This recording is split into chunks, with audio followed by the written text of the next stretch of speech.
We know the job market's a little hard right now. We got people either rage quitting or getting useless degrees or just doing horrible applications across the board.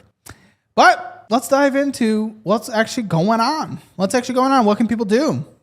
The job market just changed again. Over just the last 6 months, the job market has changed dramatically. Again. Back in the good old days of 2024, all workers had to worry about was ghost jobs, quiet firing, job washing, career cushioning, invisible overtime, application black holes, resenteeism, digital downsizing. Yeah, we'll look at 2024 and be like, that was nice. After we complained about it so much, that was nice. Compensation compression, burnout attrition, and when all else fails, good old-fashioned rolling layoffs. But today, the job market is dealing with a whole new set of trends. And don't worry, they come with a whole fresh list of dumb corporate buzzwords. New economic data, if we are allowed to believe that anymore, is revealing some stark realities about the ways that people are finding a job, keeping a job, and progressing in a job. Unfortunately, as you have probably already guessed, a lot of these changes are throwing young workers, and in particular young men, out of the frying pan and into the fire. Yeah, I mean, the degrees that men are mostly getting do tend to be in the world of tech compared to women, which are more in service, healthcare, whatnot. Service and healthcare is a bit more recession resistant, not recession proof, but recession resistant, and men are having a hard time finding jobs. So it is hard. I want to change careers, but I'm not moving until it looks up. I know, that's the hard part. I mean, you can look. Doesn't mean you can't look. People getting fired for bringing their little boo-boos to work? Well, they certainly should be. For the first time ever, unemployment amongst young male college graduates is the same as non-graduates. Yeah, the share crazy. of unemployed people entering the job market for the first time is the highest it has been since 1988, and job mobility has effectively frozen. Now, I know what you might be thinking. All things considered, the unemployment rate still looks pretty good, right? Well, that might actually... Yeah, but the new jobs added on monthly, especially after the last revision, does not look that good. Yeah. Well, women in STEM, let's fucking go. Well, let's fucking go not get a job, according to the STEM field currently. Maybe. I feel bad for anyone in STEM right now graduating. It's a hard time. Had $1,500 in savings, had to use it for bills. It sucks. Yeah, that's hard. Be part of the problem. And if all of this wasn't bad enough already, there is now a good chance that art history majors are earning more than you are. That would be crazy. We'll see. Ever since you found out about AI, you've learned that your computer science degree is actually a complete joke. New college graduates are facing one of the most challenging markets for entry-level jobs in a decade. It's just like getting the first job that's so hard. I've tried to apply for jobs for like a year now, and just like most places like don't get back to me, or they just like say no. I think it is important to mention in this though, that studies do suggest that men are willing to hold out on accepting a job post-graduation to get that more prestigious or what they were going for job, where women are more willing to just kind of get into a job. So studies have suggested that. It's not perfect data, but it is interesting to talk about, especially as we are getting into, well, unemployment rate for recent men with a degree have the same overall unemployment rate for men without a degree. Like, it's pretty crazy. Make fun of my college degree all the time because I'm not self-conscious, realize it wasn't worth it, even though society deems it as a great accomplishment. I'm about to call my school up and say that this degree that I spent 4 years trying to get, 4 years, was a waste of money. And they won't give a shit. Okay. Good performance. There is a funny but not totally inaccurate anecdote amongst business analysts that if you want to find an industry that's about to have really bad job security, then just look where all the Ivy League grads are going. Interesting. Yeah, okay. For a while, that was oil and gas companies before the 1980s oil crisis. Then it was outsourcing operations before the Asian financial crisis, then early technology before the dot-com crash, finance before the global financial crisis, and now, over the most recent decade, it's been big tech paying huge salaries to talented graduates early in their careers. But not only that, I mean, I'm sure similar with the oil situation, right? But big tech overhired when money was cheap. They overhired specifically. So it makes sense that there's a little bit of a cutback going on. Not that I'm advocating a cutback. That sucks and it's hard, but I at least understand it, right? Unemployment ABCs, get any job, then a better job, then a career job. I've never heard that before. I don't know if that's common and I'm a moron for not hearing that, but I do like that. That's pretty nice. Now, obviously, there is a lot of hindsight here. Nothing can boom forever. And of course, a lot of young graduates from top schools are going to try to find a job that pays them as well as possible. if for no other reason than to start paying back that tuition. Of course. The problem is that everybody else sees these growing industries where people can make Moving to New York, do you worry about losing guests from Middle America? No, not at all. It's easier to fly to New York than it is to Austin. Austin doesn't have a great selection of direct flights, and that's what makes us kind of want to move to either LA or New York. It's definitely nothing about politics. Taxes will be higher, we'll eat that, but it's going to be easier to fly people in. You have to remember, right now, we rarely film with anyone from Austin. It's like we did the other day, and it was kind of a surprise because we haven't done it forever. We fly people in like crazy. And a lot of people want to fly in and out the same day, family, careers, and whatnot, and it's actually going to be a lot easier. So no, we'll get more Middle America. Plus, Middle America, Midwest, is the population centers in the Midwest, especially Rust Belt, is closer to New York than it is to Texas anyway. So no, that wouldn't make any sense. The Midwest megalopolis is the most populous megalopolis in the United States. The Northeast megalopolis is the second most populous, and they're right next to each other. Texas Triangle is like 3 or 4. So we would actually get more selection from middle United States. Make good money earlier in their career, and they try to get qualifications to move into those roles too. But no industry can boom forever, and by the time most people catch up, they find themselves overqualified Move back to Wisconsin. I've never been to Wisconsin in my life. I'm sorry. for a role that doesn't exist anymore. For the last 10 years, the story has been that everybody getting laid off from their factory job should just learn to code. But before Yeah, that's changing. Listen, I still think there will be programmers and stuff, but I don't think we're going to see that big job boom that we had last time. I really don't. We won't see anything like that again in that industry specifically. Might get a big AI boom, so people working in the world of AI, but yeah. For that, it was everybody should go and get an MBA. According to the Graduate Management Admissions Council, 2022, right after the dot-com crash, was the all-time peak of people enrolling in postgraduate business school in the hopes that it would boost their stalling careers. It's not perfect, but at least a general business degree or marketing degree can just apply to so much. So you can just like mass apply and then find your way into a career field, you know? According to the numbers today, it looks like that well-intentioned but ultimately flawed advice may be going to college at all, as the unemployment rate is now the same between graduates and non-graduates. After this data went live, there were several articles concluding that this signifies the end of the higher education payoff, which is probably a bit of an oversimplification. It is. I think we're having oversimplification for everything. Oversimplification for hiring men, oversimplification for college degrees, oversimplification for coding, oversimplification for AI. We have to remember, we've seen similar job markets to this many times without any of those oversimplifications.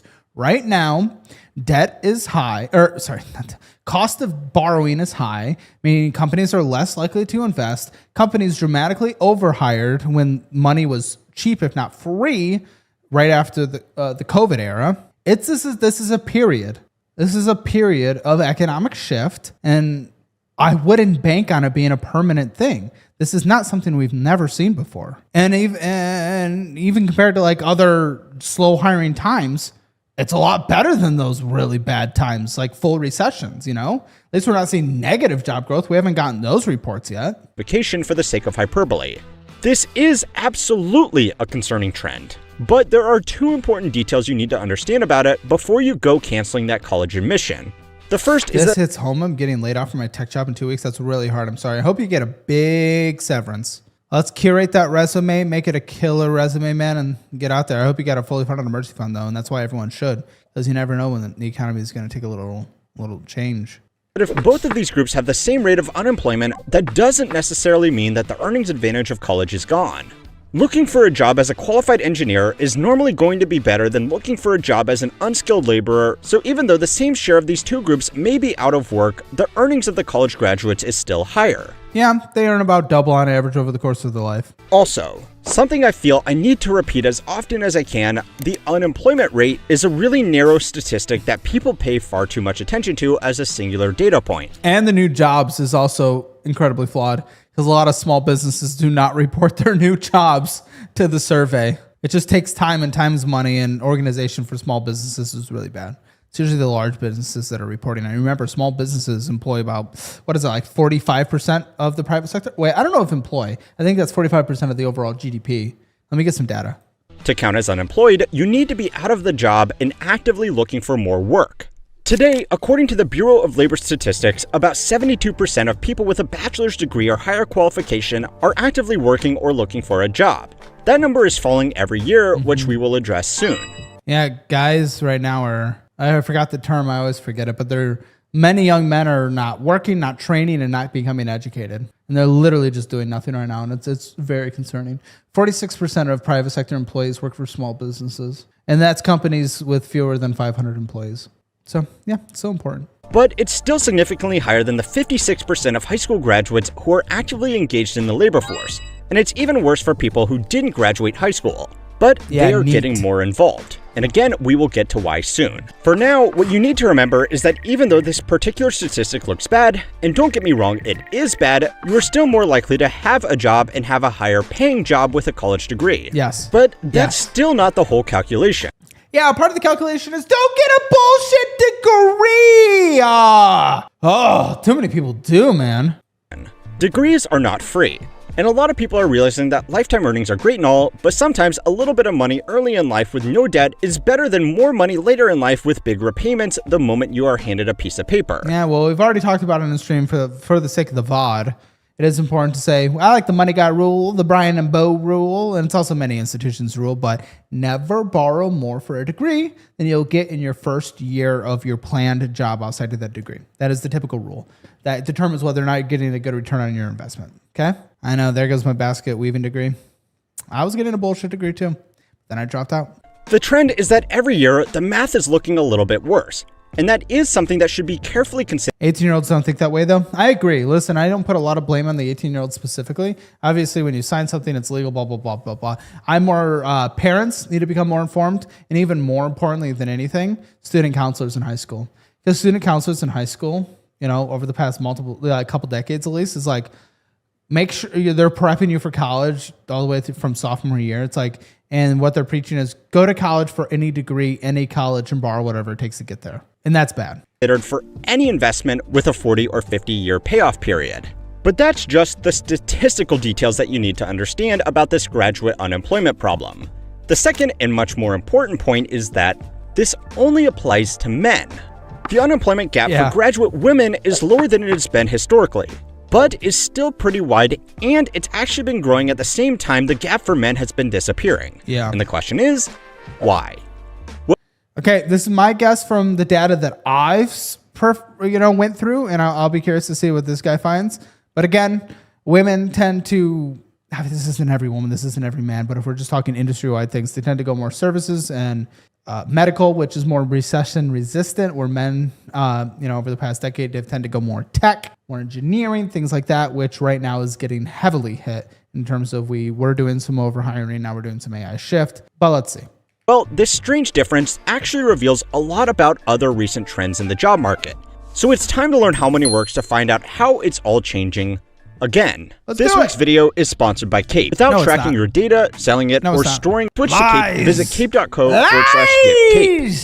Another subtle but extremely important change that has been recorded in the job market is the changing payoff for. Caleb, what are your thoughts on subsidizing college more like other countries do?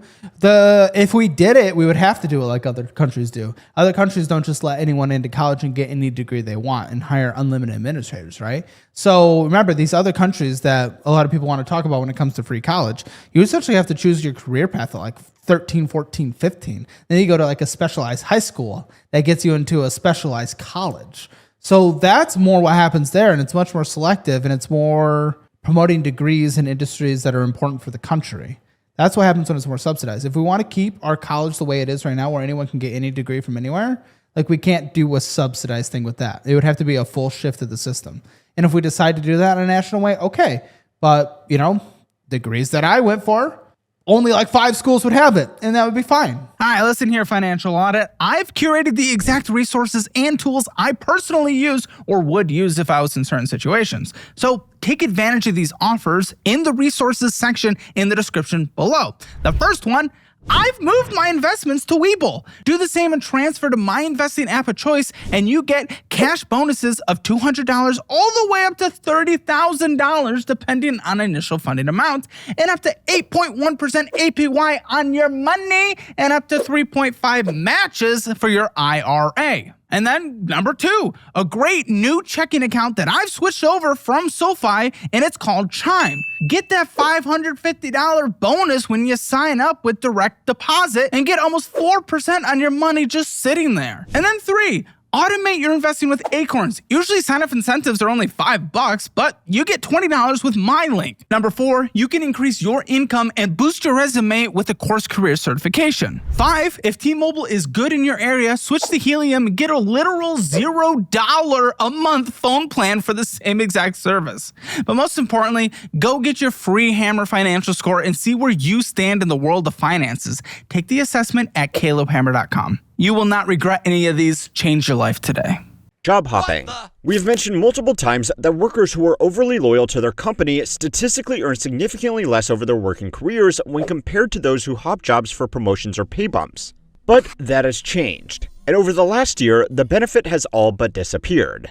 Now, It's not the same economy anymore, guys. It's not the same economy. Every time we have a shift far one way, a few years later, we get a shift far back. We had the best employees market in likely the history of human civilization a few years ago, where you could just walk in any degree, no degree. It's crazy. Now we're getting the big pendulum switch back. It's not unsurprising. a little bit of that is because wage growth is just slowing down overall. But a larger trend is that the job market is encouraging staying put and doing absolutely nothing. Nobody is hiring, nobody is leaving their job. Nobody is pushing for a promotion, and nobody is doing anything that could open them up to the next round of layoffs. Yeah. According to industry reports, some people are even avoiding new jobs that could be considered career advancements so they can stay with a company in a role where they are past probation and feel less at risk of being let go. And that's fair, though you should never really feel that way, especially if you're at a major company. Because if you're at a major company, you're not a role. You're a number on a ledger, and that shit gets cut. But again, if you're at a small business, yeah, sure. This is also benefiting people in less boom and bust careers like those who went and got an arts degree. Generally, these people go into their fields because they are genuinely passionate about it over people who are chasing a lucrative career. This 100% I'm terrified of having to find a new job. And that's why this is a great time to try to become debt-free. It's a great time to try to have a fully funded emergency fund because you will feel less stress when you don't have those risks hanging over your head. They generally take less career risks and hold on to roles that they become extremely proficient at, which makes them harder to replace than random business and commerce graduate number A3113. This is not the best strategy in good times if all you care about was making money, but it gave them a head start on what everybody is doing right now, which is holding on to their job for dear life. This trend of people holding on to their roles has its own buzzword, because of course it has its own buzzword, and it's Job hugging? We always have to do this, don't we? called job hugging. Overall, it's not a great sign when combined with the less than stellar new jobs data, but Yeah. it is the logical response by I'm curious to see what job data is going to look like now with the new person in charge of it. all parties dealing with Hey, I'm 6 months from debt-free minus house. Well done. See, you're going to feel a lot better. Less stress. increased uncertainty, which is where we get back to this growing gap between young men and women in the workplace. There is a lot to unpack there, but there are 3 key differences driving this trend. The first is the push to equalize gender balance in certain roles, but not all roles. I hate that. I just like, I'll never get it. As someone running a small business, we got 30 employees or so. I will never hire based on what someone looks like or who they are, what they come from. I care about what value you're able to provide to a company.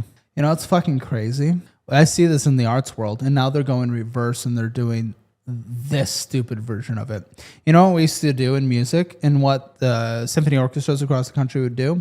They would do blind auditions so that there's no fear of discriminating. So there's no fear of discriminating if someone was a woman or someone was black or Asian, whatever. So you would do your audition behind a curtain. So it was specifically out of the audio. And now they've gone so performative, kind of like this, where it's no longer based on talent. They're getting rid of blind auditions to bring people on stage so they can make sure they prioritize someone who's black, someone who's a woman, to make sure their orchestra is more diverse, as if that's what matters when it comes to actually producing a good sound. If the business is in a position where they're able to prioritize something like this, good for them. That means they have unlimited money. A business like mine, which is the vast majority of business, which is 45% of the jobs in this country, we don't get that luxury. We have limited funds and we have to hire the best of the best talent no matter who they are. And now I'm going to be called a fascist online. The push has been toward getting women into male-dominated fields that require a college degree like STEM and business management, but not as much the unskilled fields that are also dominated by men like the trades and labor roles. Women in STEM has been a big focus of government programs, corporate initiatives, and school enrollments for decades at this point, and it's been highly successful at opening up the field to more talent. This means that men are competing with a wider base of competition than they would have in the past, and the simple fact is that there are only so many of these jobs to go around. But at the same time, the men in roles that don't require a college degree haven't had the same increase in competition. This is Lots of nepotism within country and state jobs. It's interesting. I don't have any data on that, but I'd be curious to look. isn't a new trend. Before the pandemic shook up a lot of this data, male college grads had Diversity satisfies the shareholders and not the company as a whole. I wouldn't even agree with that anymore. Shareholders just care about the value of the stock. They may have performatively cared about it a few years ago because they thought that's what affected the stock price, but they realized the performative virtue signalers online that are on TikTok and Reddit are like an incredibly loud but small minority that don't actually impact spending. So they don't give a fuck anymore. an unemployment rate of around 5%, while their non-graduate peers had an unemployment rate of 6%. Female college graduates at the same time had an unemployment rate of around 3%, but their non-graduate peers also had 6% unemployment, so the gap was much wider. Now, it's important to point out Yeah, like Cracker Barrel stock. Yeah, I don't think the shareholders were thrilled with the move the CEO made. that there have been similar programs to try to get men into historically women-dominated graduate fields too, especially nursing, aged care, and elementary school teaching. But overall, Aren't they getting grants and benefits if they followed those initiatives? Maybe per sector, right? Potentially. Or potential nonprofits. I don't know. they have been less successful. Now, there are a few reasons for this. If we are being completely honest with one another, there is still a stigma around this. A woman landing a role as an engineer or A ginger? A ginger getting a roll over me? Time to go back to the 1500s, ladies and gentlemen. Time to start another potato famine. Unacceptable. office executive is seen as empowerment, where a guy becoming a nurse is still the butt of the joke, and an elementary school teacher a is good the point. target of suspicion and raised eyebrows. It absolutely should not be like this, and it is getting better, but it's silly to pretend it doesn't exist. The second reason is that historically, these roles have not paid as well, and men have generally been attracted to more lucrative That was in the 1800s. Well, first I was saying go back to the 1500s out of like a life was better, rah. And then I was like potato famine because she's ginger. Get it? Oh, yeah. careers either because they need Except to for Lindsay. support a family or simply Claire. because that's what they valued. The job market has changed faster than those cultural expectations, which is why men seek out more typically prestigious jobs. Yeah. This current gap is a reflection of that reality. That's what we were Safe, talking stable about. jobs like nursing are doing really well in a bad time thanks to an aging population, Yep. while we are on the tail end of trendy jobs that would have made a lot of money in a better environment. Hey, it's what I said. Good. Glad to hear it. This also explains why unemployment amongst non-college educated men has been pretty stable, because construction, the trades, and other semi-skilled jobs have been pretty stable between increased home construction and infrastructure. Pretty, but I'm sure during recession, if we get into a recession, construction will go down. Infrastructure, I don't know. We often see that as a good public investment during infrastructure, during recessions to keep people having jobs, but obviously local municipalities and whatnot have less funds. You can also see the beating they took after construction slowdowns from the global financial crisis, which were not nearly as bad for their college-educated peers. Now, these differences hurt women in the workforce too. When women do go into these trendy fields like technology, they actually tend to do worse when it comes to downsizing. A study on the recent Interesting. round of tech layoffs sweeping the industry found that women accounted for 44% of job losses while only representing 28% of the workforce. Okay, I have two questions. They come with that, right? Question number one is discrimination, of which that would be illegal, of which they can sue and they can make a lot of money. Number two, are women statistically more to go to a job that is more layoff affected in the world of tech? Because there's a lot of different jobs in tech, right? For example, we talked about some layoff videos, and there's this one woman that's been laid off 5 times in the past couple of years in tech companies, but she was an events organizer. And it's like, yeah, when spending's down, when we're cutting funds, I think event organizing is one of those that get cut first. So that would be my question. I don't know. That'd be my question. Now, the companies obviously didn't release comprehensive data on why they chose to lay off who, Well, okay. but generally there are 3 explanations for this. The first is that these companies may have hired evenly, but they still segregated genders within different departments, hiring more women for jobs in HR, marketing, corporate culture, and internal development. So it'd be the job. Okay. That wouldn't be discrimination then when it comes to layoffs. These are, coincidentally, the first departments to get cut and Most tech companies, women are doing events, admin, partner experience, sales, marketing, and they get cut. Yeah, that would make sense. It's kind of his first point, I think. downsizing. The second explanation is that in some ways, cultural expectations work for men. They are seen as a breadwinner supporting a family, where the hashtag girl boss is more likely to land on their feet. This is an I struggle with that one because it's a quick way to a lawsuit, right? But I don't know. It's possible for sure. another example of something that employers should clearly not be doing. Yeah. But women are consistently judged more harshly in high-performing roles compared to men. Unfortunately, this often happens particularly from other women, who disproportionately work in departments like HR, which can have a lot of sway over layoff decisions. The third crude explanation is that hiring practices that targeted a diversity objective over just hiring the best person for the job favored people. It shouldn't be about looks, is what I'm saying. Of course, absolutely. That'd be weird. Hire the ugly people, fire the hot people. That's what I'm saying. People who would That way, I'm the hottest. Easy win. underperform compared to their peers. So when performance-based layoffs were conducted, these people were more likely to be below the cutoff. It's no secret that a lot of the cultural forward companies have pulled a hard 180 on a lot of these initiatives in the last year.